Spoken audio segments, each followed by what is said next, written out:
Hola a todos, mi nombre es José Cruz, soy residente de segundo año de Medicina Interna y les quiero dar la bienvenida a esta sesión de El Rincón del Residente que hace parte del canal Tutorías Medicina Interna. Estamos a 3 meses de terminar el año y todos sabemos lo que eso significa. Exacto, una nueva guía de diabetes. Pero probablemente por todo el coronavirus no tuviste tiempo suficiente para revisar la guía de este año. No te preocupes, en este video vamos a revisar las principales recomendaciones y cómo llevarla a una práctica clínica diaria. Así que empecemos.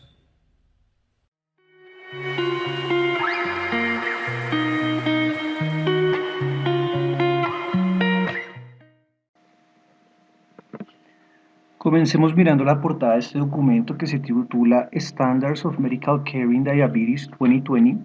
Esta es una iniciativa de la Asociación Americana de Diabetes que todos los años, de hecho el último día del año, publica un resumen de los principales avances en cuanto al diagnóstico, abordaje y manejo de los pacientes diabéticos y a partir de ello saca unas recomendaciones para que nosotros las pongamos en práctica clínica en el día a día. Este es un documento que es bastante extenso, contiene alrededor de 270 páginas, por lo cual no lo podríamos revisar completo en el video, así que quiero hacer énfasis en las principales partes que serían una breve introducción, la clasificación y el diagnóstico de los pacientes con diabetes, los objetivos glicémicos, el manejo de la obesidad en los pacientes con diabetes tipo 2, el manejo farmacológico de la hiperglicemia, el manejo del riesgo cardiovascular en estos pacientes y algo muy corto de paciente hospitalizado. Sin embargo, no quiero pasar esta parte sin mencionar que uno de los principales avances y los capítulos en los que más hacen énfasis en la guía es sobre las tecnologías y los dispositivos de medición continua de glucosa y bombas de insulina, que en el momento es casi exclusivo del endocrinólogo.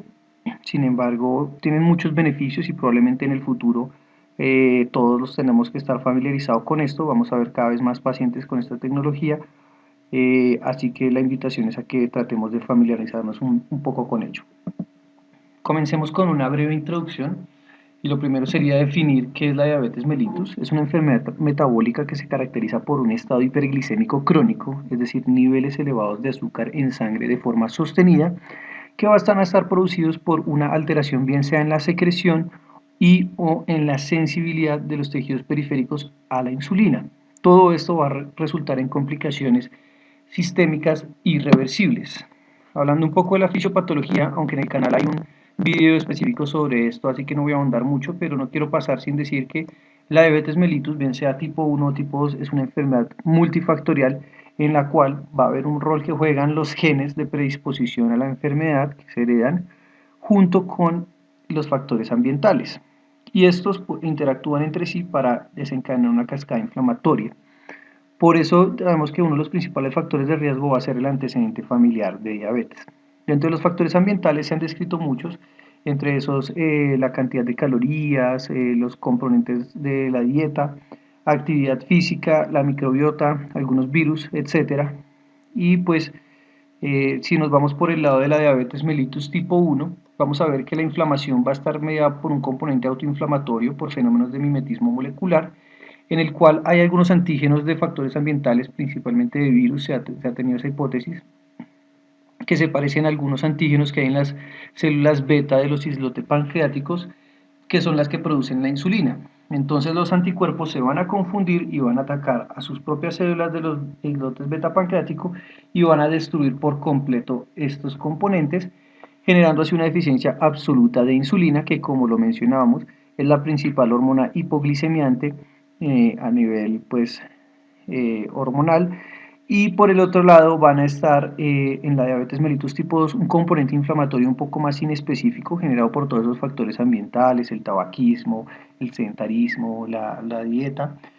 Y todo esto va a inflamar el organismo de forma generalizada, produciendo pues una disminución en la sensibilidad de la insulina, por lo cual los tejidos periféricos como el músculo y el tejido adiposo no van a tener la misma respuesta que hay antes en relación con la respuesta a la insulina, es decir que el páncreas va a tener que producir mayores niveles de insulina para tener el mismo efecto que tenía antes. Eso lo pone a trabajar cada vez más, lo inflama y finalmente puede haber una disfunción e incluso destrucción también en la diabetes mellitus tipo 2 de esas células beta pancreática, y eso es lo que va a llevar a los estados de hiperglicemia. Se instaura la diabetes y desembocan después las complicaciones, que hay muchos mecanismos propuestos. El más importante de ellos es recordar que la glucosa es un carbohidrato que a concentraciones normales va a predominar su forma cíclica, la cual es menos reactiva. Cuando aumentan los niveles lineales de este carbohidrato, va a tener un grupo que es muy reactivo y se va a unir de forma muy fácil a las proteínas con un carácter irreversible, les cambia su polaridad, les altera su función. Esto se denomina productos avanzados de la glicosilación no enzimática, y como la glucosa está aumentada en sangre y la sangre se distribuye por todo el cuerpo a través de los vasos sanguíneos, las complicaciones están mediadas principalmente por eso, por daño del endotelio que recubre los vasos sanguíneos y genera fenómenos pues de isquemia. Y lo vamos a dividir dependiendo del tipo de vaso que esté comprometido. En los componentes microvasculares vamos a tener la retinopatía, la nefropatía y la neuropatía. Mientras que en el componente macrovascular vamos a tener la enfermedad coronaria, la enfermedad arterial periférica y el ataque cerebrovascular. Entonces, hablando ahora de la epidemiología, para nadie es un secreto que la diabetes es un problema de salud pública a nivel mundial, ya que tiene una prevalencia que para el 2017 se estimaba en un 8.8% y ha tenido un crecimiento exponencial en los últimos años. Y lo más grave es que el 50% de las personas con diabetes mellitus no están diagnosticadas y por ende no van a tener un manejo óptimo de su enfermedad. Corresponde a la séptima causa de muerte a nivel mundial y cada 8 segundos va a morir una persona por diabetes y la mitad de ellos van a ser mayores de 60 años. Además de ser muy mortal, es la principal causa de enfermedad renal crónica, neuropatía, ceguera adquirida y amputación no traumática, que le da un componente de morbilidad y discapacidad bastante alto. Y el 70% de las personas con diabetes mellitus fallece por una complicación cardiovascular y por eso vemos que este es uno de los principales factores de riesgo para desarrollar este tipo de enfermedades cardiovasculares. Estos datos son alarmantes. El 0.2% de los pacientes con diabetes van a tener de 0 a 19 años. La gran mayoría se les atribuye una diabetes tipo 1, aunque se sabe que con los cambios en el estilo de vida, cada vez vemos pacientes dentro de esta edad que son diabetes tipo 2. El 27.8% van a ser pacientes mayores de 65 años, lo que resta un 72% de población entre 20 y 64 años, es decir, población que es laboralmente activa, económicamente productiva y que al tener una mortalidad temprana o unas complicaciones con discapacidad marcada, va a generar un alto costo en salud y para los sistemas económicos, por lo que mencionábamos es un problema muy importante a nivel de salud pública. Y esta gráfica divide de forma geográfica pues el mundo, mostrando la prevalencia y cómo se estima que aumente en los siguientes años. Y vemos que para el 2019 a nivel mundial oscilaba en el 8.3% y en Sudamérica y América Central, donde estaremos ubicados nosotros, está un poco más alta. La prevalencia más alta está en Norteamérica y el Caribe, superando ya el 10%, y se estima que para el 2045 la prevalencia a nivel mundial ya esté cerca del 10%, e incluso en Norteamérica por encima del 13%. Esto quiere decir que para este momento alrededor de 1 de cada 10 personas en el mundo va a tener diabetes, que es un número bastante alto. Continuemos entonces con la clasificación y el diagnóstico. La clasificación que tenemos no ha cambiado, es la misma y se basa en el mecanismo fisiopatológico que lo está produciendo. La diabetes mellitus tipo 1, como lo mencionábamos, es la que se produce por una destrucción autoinmune de las células beta pancreáticas con una eficiencia absoluta de insulina, mientras que la tipo 2 va a ser por una destrucción progresiva de las células beta pancreáticas mediado por la inflamación crónica secundaria a la resistencia a la insulina, que en fases iniciales la deficiencia de insulina va a ser parcial, pero ya en formas muy avanzadas y mal controladas la deficiencia puede ser absoluta. La diabetes mellitus gestacional es la que ocurre en gestantes, diagnosticada durante el segundo o tercer trimestre de embarazo sin que tuviera evidencia de diabetes antes del periodo gestacional. Es una entidad completamente aparte, tiene sus criterios diagnósticos y su manejo diferente, así que no lo vamos a tocar durante este video, pero sí cabe la pena mencionar que la diabetes mellitus gestacional es un factor de riesgo para que más adelante ese paciente desarrolle diabetes mellitus tipo 2, muy importante tenerlo en cuenta. Y lo que sería el grupo 4 o causas específicas son un grupo grande de enfermedades heterogéneas que no se encajan en ninguna de las mencionadas anteriormente y tienen su manejo específico, algunas de síndromes monogénicos que pues tienen mutaciones en genes relacionados con la vía de la insulina, Otras enfermedades del páncreas exocrino, como los pacientes con fibrosis quística que pueden llegar a desarrollar esta enfermedad. Posquirúrgicos, cuando los pacientes les hacen pancreatectomías radicales por tumores, por necrosis pancreática, etcétera, por algunos medicamentos como antirretrovirales o algunos inmunosupresores. El diagnóstico tampoco ha cambiado, tenemos varias formas de hacerlo, con diferentes pruebas que pues la guía no recomienda una sobre otra, cada una tiene sus ventajas y sus desventajas. La primera va a ser la glucosa con a tiempo de ayuno de 8 horas, cuando esté igual o mayor a 126 miligramos por decilitro, o cuando se le haga una glucosa postcarga de 2 horas con 75 gramos de glucosa, si tiene un valor mayor o igual a 200 miligramos por decilitro.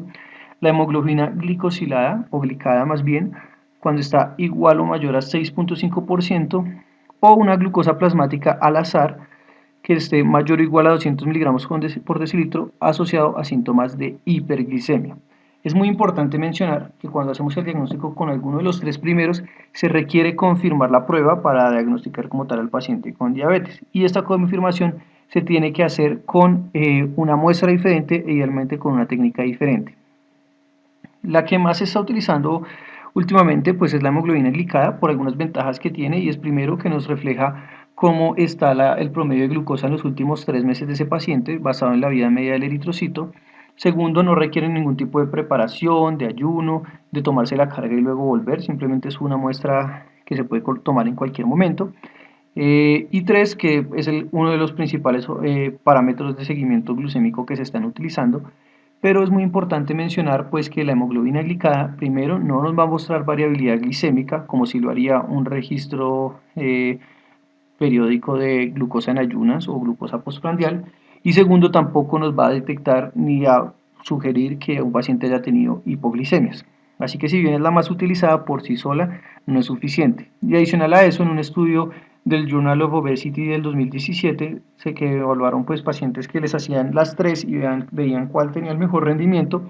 La que mejor rendimiento tuvo fue la glucosa postcarga, la prueba de tolerancia a la glucosa, y a la hemoglobina glicosilada o glicada más bien se le escapó el 5.6% de los que sí detectó esa prueba de tolerancia oral a la glucosa. Así que tendría un rendimiento un poco más bajo que las demás, pero es bastante práctica y bastante útil. Sin embargo, a la hora de solicitar e interpretar una hemoglobina glicada, debemos tener en cuenta que existen algunos factores que pueden alterar su interpretación, como los pacientes que tienen anemia, los pacientes que están en hemodiálisis, los pacientes con hemoglobinopatías, embarazadas, pacientes que han recibido transfusiones recientemente, pacientes que están en terapia con eritropoyetina, que tienen deficiencia de la glucosa 6-fosfato deshidrogenasa, o pacientes con infección por VIH.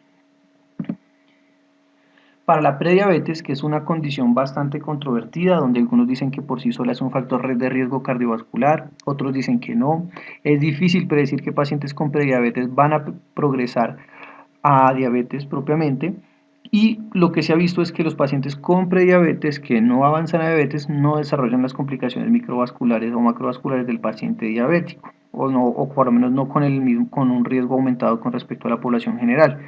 Así que ha sido difícil, pero pues se siguen utilizando los criterios diagnósticos que ya se tenían desde antes, y se sigue recomendando pues su búsqueda y seguimiento de estos pacientes, y se utilizan los mismos tres parámetros del anterior, pero ahora los valores van a ser un rango un poco más bajo: una glucosa en ayunas de 8 horas que esté entre 100 y 125, o una glucosa 2 horas postcarga de 75 gramos de glucosa que esté entre 140 y 199 miligramos por decilitro, o una hemoglobina glicosilada que esté entre 5.7 y 6.4%.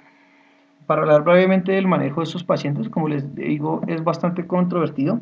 Lo más importante es monitorizar de forma anual el peso y la glicemia, porque ya sabemos que estos pacientes pueden llegar a progresar a diabetes. Entonces lo importante es saber en qué momento se vuelven diabéticos para, de forma muy temprana en la historia natural de la enfermedad, intervenirlo y prevenir esas complicaciones.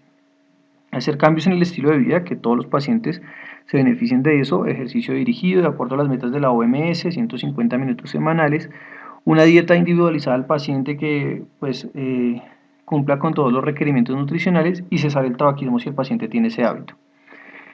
Y pues en cuanto al manejo farmacológico, la guía dice que uno pudiera considerar, ni siquiera dice que debería hacerse siempre, Cuando el paciente, además de ser prediabético, tenga un índice de masa corporal mayor a 35, sea un paciente menor de 60 años ya que tiene más tiempo para poder desarrollar la diabetes como tal, o que haya tenido antecedente de diabetes mellitus gestacional. En estos pacientes se debería considerar el uso de metformina. Y lo más importante es reducir el riesgo cardiovascular en estos pacientes con un control estricto de la tensión arterial y manejo de la dislipidemia. Entonces, ¿a qué pacientes les hago yo tamizaje? Y recordemos que tamizaje es hacer búsqueda de un diagnóstico en pacientes que tienen factores de riesgo pero que no tienen ninguna manifestación de la enfermedad para poderla detectar en fases más temprano, poder intervenir y que sea costo efectivo.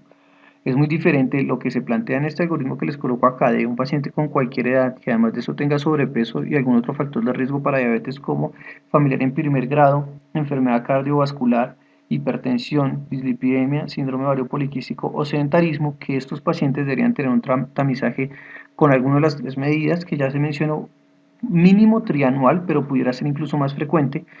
Eso sería tamizaje. Pero si un paciente, por ejemplo, presenta un infarto y hace un año tenía, o hace 6 meses tenía una hemoglobina glicosilada, pues yo le puedo volver a hacer la hemoglobina glicosilada si no ha pasado ni siquiera el año, porque ya no estoy haciendo tamizaje, estoy haciendo búsqueda activa, porque tengo una manifestación que pudiera ser una complicación macrovascular de la diabetes. El otro escenario en el que se puede hacer tamizaje va a ser en las pacientes en la consulta preconcepcional, ya que lo ideal es saber cómo está su estado glicémico antes de embarazarse y que si llega a desarrollar algún trastorno de los carbohidratos durante el embarazo, sea más fácil distinguirlo de una diabetes tipo 2 a una diabetes gestacional. Entonces, toda paciente que tenga una consulta preconcepcional y tenga algún factor de riesgo para diabetes como familiar en primer grado, enfermedad cardiovascular, hipertensión, dislipidemia, síndrome ovario poliquístico, sedentarismo o sobrepeso, lo mismo hacerle el tamizaje pregestacional. Y el otro va a ser cualquier paciente adulto mayor de 45 años, independientemente de los factores de riesgo, debía tener mínimo un tamizaje trianual. Así que les pregunto, ¿cuántas personas conocen ustedes, bien sea familiares suyos o pacientes, que tienen más de 45 años y nunca se han hecho algún tamizaje para diabetes? Nos estamos quedando muy cortos y esta es de las enfermedades en las que más se beneficia el tamizaje, ya que es bastante económico, bastante fácil, bastante sensible y pues todas las complicaciones que puede prevenir son muy importantes desde el punto de vista de salud como económico. Así que es una intervención que por el lado de costo-efectividad es muy útil. Así que los invito a que tengamos siempre presente el tamizaje en los pacientes para diabetes. Y la guía nos ofrece estas guías de estimación del riesgo de estimación del riesgo de diabetes. Esta que se proyecta ahí lleva el mismo título de la guía, de la ADA, y le hace esta es para que uno, por ejemplo, en el consultorio antes de la consulta o si por internet el paciente está interesado, la busque y encuentra esto, diligencia las preguntas, le da un puntaje, lo suma y de acuerdo a eso le dice más o menos cuál es su riesgo para desarrollar diabetes y que asimismo el paciente consulte y se interese por conocer el estado de su enfermedad. Entonces, cada una de estas escalas están validadas en poblaciones diferentes. Acá en Colombia no tenemos ninguna validada con nuestra población, así que tendríamos que extrapolar alguna de esas. Y además de la ADA está la de Ausrisk, la de Cambridge y la de FINSRISK, que pues cada una va a estar validada en población diferente, como lo mencionaba. Ahora ya que sabemos cómo diagnosticarla y cómo buscarla, tenemos el paciente ya con diabetes, ¿cómo vamos a hacer para hacerle seguimiento a su estado glicémico? Lo que nos dice la guía es que se tiene que evaluar mínimo 2 veces al año, es decir, cada 6 meses, en pacientes que estén bien controlados y que estén en metas. Y que se tiene que evaluar 4 veces al año, es decir, cada 3 meses, en pacientes que estén mal controlados o que tengan algún cambio en la terapia reciente. Estos controles serían básicamente con la hemoglobina glicosilada, porque, como les mencionaba, el cambio uno lo esperaría ver a los 3 meses, ya que este es el promedio de vida de los eritrocitos y los eritrocitos son los que van a llevar esa hemoglobina. Sin embargo, como lo mencionaba al inicio, los dispositivos de medición continua de glucosa cada vez están más entrando en forma y la idea es que estos nos dan otros parámetros que predicen un poco mejor el desarrollo de complicaciones y el desarrollo de hipoglicemia y pues eventos incluso pues de mortalidad relacionados con hipoglicemia. Entonces esto lo que nos va a medir va a ser unos parámetros que son el tiempo por encima de metas, el tiempo por debajo de metas y el tiempo en rango de metas. Entonces, para que nos vaya sonando esa idea, nos vayamos familiarizando con esos términos, y si tenemos algún paciente con un dispositivo de medición continua de glucosa, tratemos de, de buscar esos parámetros en el dispositivo. En cuanto a las metas de glucosa capilar, que de entrada ya eso significaría que el paciente debería tener pues un glucómetro y teníamos que enseñarle cómo utilizarlo. Va a ser preprandial, es decir, antes de las comidas, que esté entre 80 y 130 miligramos por decilitro, y postprandial, que esté por lo menos por debajo de 180. Y la otra medida va a ser la hemoglobina glicosilada, que ya la vamos a ver a continuación, pero lo ideal sería que combináramos todo, la hemoglobina glicosilada y la glucosa capilar. Si, por ejemplo, estamos con una meta específica de hemoglobina glicosilada y le optimizamos la terapia y no se logra la meta, pero la preprandial sí está en metas, quiere decir que probablemente la postprandial está quedando muy alta y probablemente ese paciente hay que hacer un ajuste en el aporte calórico en las comidas o adicionarle algún hipoglicemiante específico en la comida que tenga mayor, que sea más copiosa. Entonces esto es muy importante. Y la hemoglobina, la glucometría postprandial se debería medir 1 o 2 horas después de que se haya iniciado la comida respectiva. Y ya hablando específicamente de la hemoglobina glicosilada, nos permite pues estimar en cuánto estuvo en el promedio de los últimos 3 meses la glucosa sérica. Y vemos acá que, por ejemplo, si estuviera en 6% la hemoglobina glicosilada, quiere decir que estuvo en promedio en 126, si estuvo en 7% estuvo en promedio en 154, si estuvo en el 8% en promedio en 183 y así sucesivamente. Así que la pregunta sería, ¿cuál es nuestra meta de hemoglobina glicada en los pacientes diabéticos? A grandes rasgos, la respuesta sería esta, 7%. Es nuestro objetivo. ¿Y de dónde viene esto? Bueno, pues desde la década de los 90 se empezó a ver qué efecto tenía llevar a los pacientes a un mejor control glicémico, y pues en estos estudios se dividían a los pacientes como los clasificaban antes, que eran insulinos requirientes y no insulinos requirientes, que probablemente la mayoría de los insulinos requirientes eran tipo 1, pero sabemos que incluso pueden haber pacientes tipo 2 ahí metidos, no lo sabemos en qué proporción, pero lo que hicieron fue en este estudio coger a los pacientes, a 1.400 pacientes con diabetes insulino requiriente, y les hicieron seguimiento a 5 años con dos estrategias. Uno, manejo convencional, que sería dieta y ejercicio, y el otro sería manejo intensivo, que sería con insulina. Lo que se vio en este punto es que, bueno, los pacientes que tenían manejo convencional, el promedio de la hemoglobina glicada era del 9% y los de manejo intensivo era del 7%. ¿Y qué pasó con las complicaciones? Bueno, pues hubo una diferencia bastante significativa. Para el término de los 8 años, más del 50% de los pacientes del manejo convencional tenía alguna complicación relacionada a la diabetes, mientras que en los pacientes con manejo intensivo tenía una complicación que oscilaba en el 10%, con una P estadísticamente significativa. Y esto se evaluó en muchas otras poblaciones, entre eso pues esta población japonesa, también un estudio prospectivo de un ensayo clínico aleatorizado, donde lo mismo, los pacientes con control estricto tenían una hemoglobina glicada alrededor de 7% y los de manejo convencional es hacia el 9%. Y se vio lo mismo, miren cómo acá viene la tasa de retinopatía, que después del 7% se dispara de forma exponencial, y lo mismo, la nefropatía después del 7% se dispara de forma exponencial. Así que para este momento ya sabíamos que probablemente estos pacientes se beneficiaban de que tuvieran un control con una hemoglobina glicada menor del 7%. Pero entre 6,5 y 7% sigue siendo un valor de diabetes. Así que la siguiente pregunta fue si un control más estricto hubiera sido mejor. Salieron 3 grandes estudios, el ACCORD, el ADVANCE y el Trial de los Veteran Affairs en Estados Unidos, donde intentaron evaluar si había algún beneficio de llevarlo a un control aún más estricto con metas de hemoglobina glicosilada menor de 6,5 o incluso menor de 6. ¿Qué pasó con este estudio? Nos llevamos una gran sorpresa de esta gráfica con un fenómeno de curva J. Lo que quiere decir esto es que tengo un riesgo alto con valores altos de hemoglobina glicosilada, y a medida que voy bajando la hemoglobina glicosilada baja el riesgo de mortalidad por cualquier causa. Va bajando, es decir, es directamente proporcional el riesgo y el nivel, pero llega a un punto mínimo, un valle, y si yo sigo bajando en cuanto a la hemoglobina glicosilada, no baja la mortalidad, sino que incluso aumenta y se dibuja una J. Entonces dijeron ahí, bueno, Manejo más estricto no es ideal, le aumenta la mortalidad, principalmente fue mediado por eventos cardiovasculares y por fenómenos de hipoglicemia severa. Claro, mientras yo más intente bajar la glucosa, mayor riesgo tengo de llevarlo al otro extremo de hacer hipoglicemia.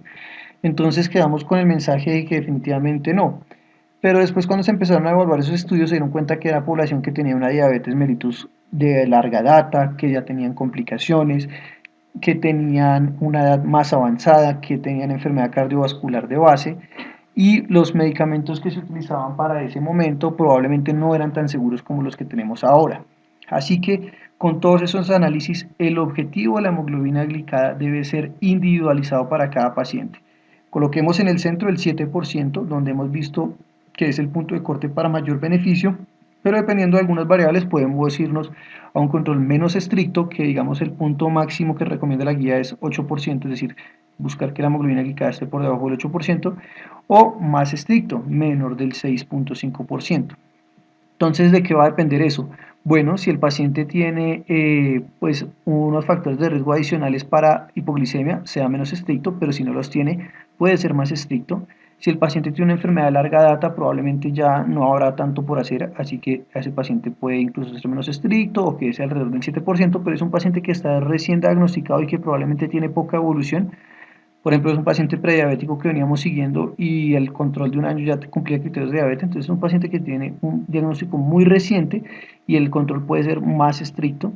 Un paciente que tenga una expectativa de vida larga va a tener más tiempo para poder desarrollar las complicaciones, así que tendremos que ser más estricto.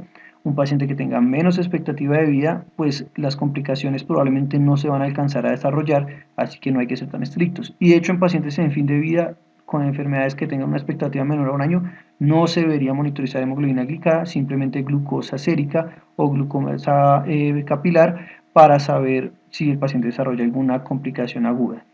Los pacientes que ya tengan muchas comorbilidades, lo mismo, no ser tan estrictos, mientras que si no tiene casi comorbilidades, un control más estricto. Los pacientes que ya tengan complicaciones vasculares, menos estricto, porque ya el daño está hecho y poco podemos intervenir. Pero si no tiene tantas complicaciones, este es el punto en el cual podemos ser más estrictos para evitarlas y también tomar la decisión de acuerdo con el paciente y la cantidad de recursos y soporte que tengamos para poder cumplir con estas metas. Entonces vemos que la hipoglicemia es bastante importante, así que hablemos dos palabras al respecto. Principalmente los factores de riesgo van a ser un paciente que tenga terapia insulínica o terapia con secretagogos, que tenga alteración en la función renal o hepática, que la duración de la diabetes sea larga, principalmente más de 10 años, un adulto mayor que tenga perfil de fragilidad, que tenga alteración cognitiva, pacientes que hagan hipoglicemias imperceptibles, que se están haciendo el registro y les sale en valor de hipoglicemia, pero ellos no sienten nada, paciente que tenga consumo crónico de alcohol o pacientes con polifarmacia. Y la hipoglicemia también la podemos clasificar de acuerdo a diferentes niveles. El primero será el nivel 1, el cual está entre 69 y 54 miligramos por decilitro, y el paciente no debe tener ningún compromiso de la conciencia. Su manejo se hace con la regla del 15, que va a ser dar entre 15 a 20 gramos de glucosa, repetir la glucometría a los 15 minutos y ver si persiste o no la hipoglicemia. Si llegara a persistir, se puede repetir nuevamente hasta 3 veces. Y 15 a 20 gramos de glucosa equivale más o menos al azúcar que hay en un sobre para endulzar el café. No se recomienda el uso de ninguna bebida endulzada como gaseosas, por ejemplo.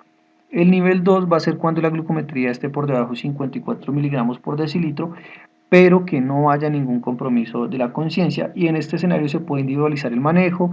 Si el paciente está bien entrenado, si tiene una red de apoyo buena, se pudiera dar manejo como si fuera una de nivel 1, es decir, con glucosa oral.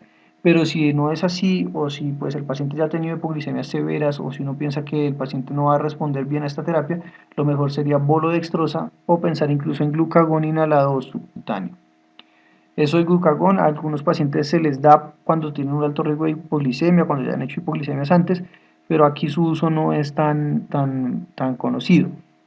Y el nivel 3 va a ser cualquier valor de glucometría, pero que tenga síntomas neuroglucopénicos que se le asocien, que se le atribuyan a la glucosa baja en suero, y este paciente no va a poder solucionarlo por sí solo, así que requiere ayuda exógena para corregirlo. El manejo de primera línea va a ser un volodextrosa, se hace más o menos con 100 a 200 cc de dextrosa al 10% o su equivalente, y pues se evalúa también más o menos a los 15-30 minutos cuál fue la respuesta al bolo y se mira dependiendo de la condición del paciente si requiere un soporte basal de dextrosa. Y este nivel de 3 de glucosa es un marcador de mortalidad muy alto, tal como lo evidenciaron en este estudio del 2018. Es un estudio donde se evaluaron 1.209 participantes que fueron diagnosticados con diabetes dentro del el estudio del ARIC. Es una serie de pacientes bastante grande y se dieron cuenta que de esos 1.209 pacientes, 195 presentaron al menos un episodio de hipoglicemia severa, aunque no, o sea, la definición de hipoglicemia ha variado mucho con el tiempo, pero ya se está tratando de estandarizar con los criterios que les mencioné ahorita. Y después de 3 años y en el seguimiento, dentro de los primeros 3 años de haber presentado el episodio de hipoglicemia severa, la incidencia acumulada de eventos coronarios fue del 10.8% para los pacientes que hacían hipoglicemia severa y el riesgo de mortalidad era del 28.3%, es decir, 1 de cada 3 o cada 4 pacientes que hacían hipoglicemia severa se morían en los siguientes 3 años. Esto es un dato bastante alarmante. Y después de hacer el ajuste por regresión multivariada de este análisis, se dieron cuenta que el hazard ratio para hacer enfermedad coronaria era del 2.02%, mortalidad por cualquier causa del 1.7%, mortalidad cardiovascular del 1.6%, pues que es bastante alarmante. Y vemos aquí como en este Forest Plot no hay ninguna variable que explique pues esa tendencia a la mortalidad, por lo cual la hipoglicemia severa es un factor de riesgo cardiovascular independiente y de mortalidad también. Bien, entonces con el siguiente video vamos a continuar con respecto al manejo del paciente diabético. En los que han seguido hasta el momento el video, espero que les haya gustado y ya pasaremos a la siguiente parte.